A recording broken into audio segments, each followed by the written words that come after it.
नमस्कार दोस्तों, बहुत बहुत स्वागत है आप लोगों का सिंपल एजुकेशन में। दोस्तों, यदि आप लोग 31 जनवरी को आयोजित होने वाली सी-टेट की परीक्षा में शामिल होने जा रहे हैं तो ये वीडियो आपके लिए है। आज की इस वीडियो में हम लोग बात करेंगे लेव वाइगोत्स्की के सामाजिक सांस्कृतिक विकास के सिद्धांत के बारे में, अर्थात वाइगोत्स्की के सोशियो कल्चरल डेवलपमेंट थ्योरी के बारे में। दोस्तों, बहुत ज़्यादा महत्वपूर्ण सिद्धांत है यह है और सी-टेट के पेपर फर्स्ट और पेपर 2 सेकंड अर्थात दोनों ही पेपर में इस सिद्धांत में से कुछ सवाल पूछे जाते हैं।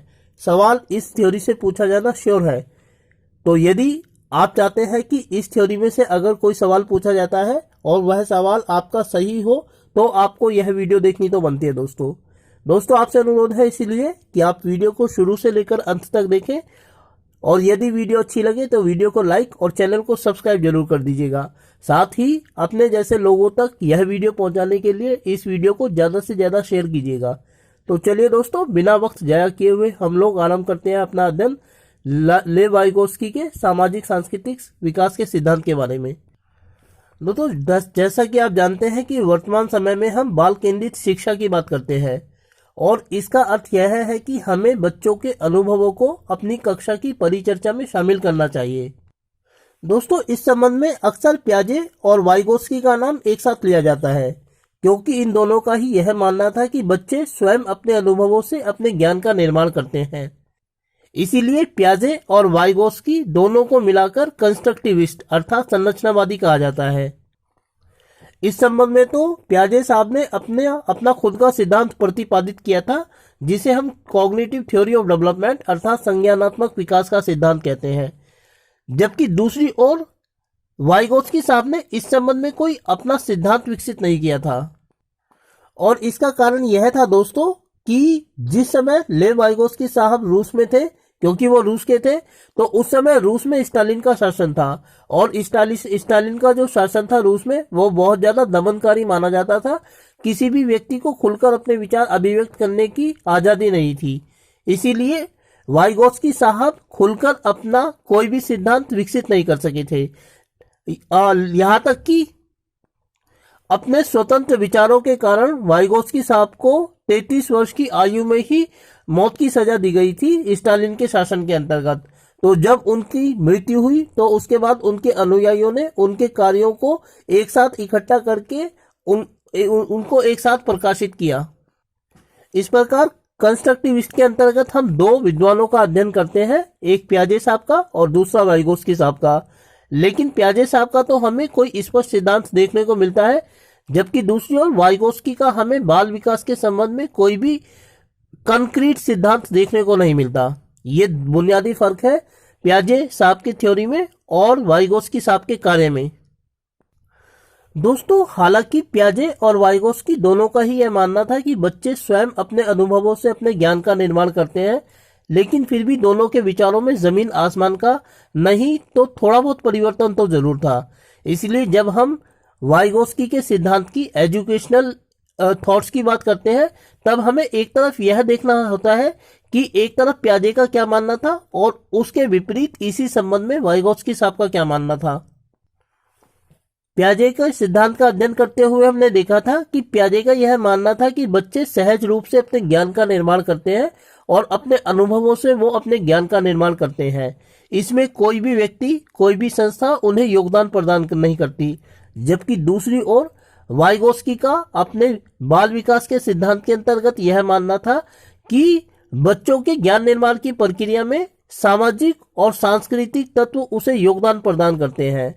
बच्चे के ज्ञान के निर्माण की प्रक्रिया में सामाजिक और सांस्कृतिक तत्व मिलकर उसे योगदान प्रदान करते हैं। इसीलिए हम वाइगोत्स्की के सिद्धांत को सामाजिक सांस्कृतिक विकास का सिद्धांत कहते हैं। इंग्लिश में इसे theory of socio cultural development कहते हैं, क्योंकि वाइगोत्स्की का मानना यह था कि किसी भी बच्चे के ज्ञान निर्माण की प्रक्रिया में उस समाज का और उस समाज के सांस्कृतिक तत्वों का बड़ा महत्वपूर्ण योगदान होता है जिसमें उसका जन्म हुआ है और जिसमें वह रह रहा है, क्योंकि जिस प्रकार के समाज में वह रह रहा है उसी संदर्भ में उसके ज्ञान का निर्माण होगा।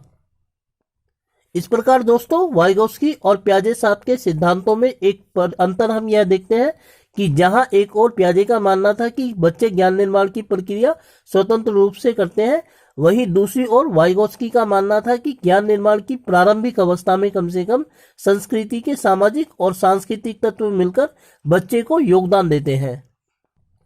तो दोस्तों, जैसा कि वाइगोत्स्की साहब का मानना था कि ज्ञान निर्माण की प्रक्रिया में संस्कृति के वयस्क लोग बच्चों को योगदान देते हैं, इस योगदान को उन्होंने जब बच्चों के सीखने की प्रक्रिया में संस्कृति के वयस्क लोगों के द्वारा बच्चों को योगदान दिया जाता है, तो इस योगदान को उन्होंने इसका फोल्डिंग का नाम दिया है।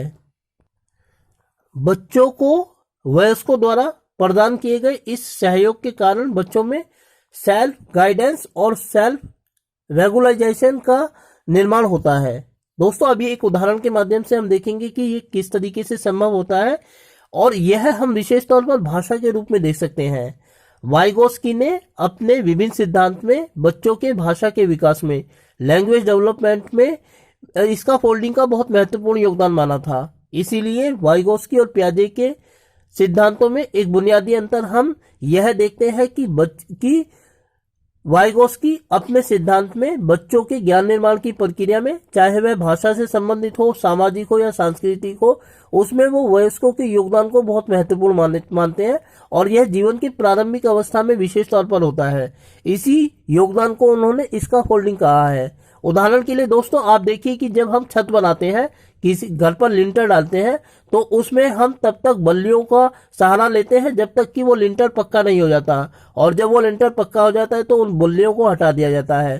तो प्रारंभिक अवस्था में लिंटर को पक्का करने के लिए बल्लियों के द्वारा जो सहयोग दिया जाता है उसको हम इसका फोल्डिंग कह सकते हैं, और इसी तरीके का योगदान ज्ञान निर्माण की प्रक्रिया में वाइगोत्स्की के सिद्धांत के अंतर्गत वयस्कों द्वारा बच्चों को प्रदान किया जाता है। तो दोस्तों, वाइगोत्स्की के सिद्धांत के अनुसार इसका फोल्डिंग की यह अवधारणा बच्चों में भाषा के विकास में महत्वपूर्ण योगदान देती है। इसके अंतर्गत सबसे पहले बच्चों में वर्बल थॉट विकसित होता है, और उसके बाद उनमें प्राइवेट इनर स्पीच विकसित होती है। दोस्तों, अब एक उदाहरण के माध्यम से हम समझते हैं कि ये इसका फोल्डिंग क्या है और इसके द्वारा बच्चों में भाषा का विकास किस प्रकार होता है। वाइगोत्स्की साहब ने इसका उदाहरण खुद दिया है। उन्होंने इसके उदाहरण को इस रूप में दिखाया है कि एक बच्चे का खिलौना खो गया है और वह बच्चा अपने खिलौने को ढूंढ रहा है, और जब बार बार वो इधर उधर अपने खिलौने की तलाश में देख रहा है, तो उसके बाद पेरेंट्स जो उसको ये सारी गतिविधियां करते हुए देख रहे हैं, वो उससे पूछते हैं, मान लीजिए कि उसके पिताजी उससे पूछते हैं कि क्या हुआ, तो बच्चा कहता है कि मेरा खिलौना खो गया है, क्या आपने उसे देखा है कहीं। पेरेंट्स अब उसको ये मदद करते हैं पहचानने में कि उसका खिलौना कहाँ खोया है। उसके पेरेंट्स उससे पूछते हैं कि अच्छा, तुमने अंतिम बार अपना खिलौना कहाँ देखा था, क्या तुमने किचन में देखा था। बच्चा याद करके बताता है कि नहीं, किचन में तो नहीं देखा था।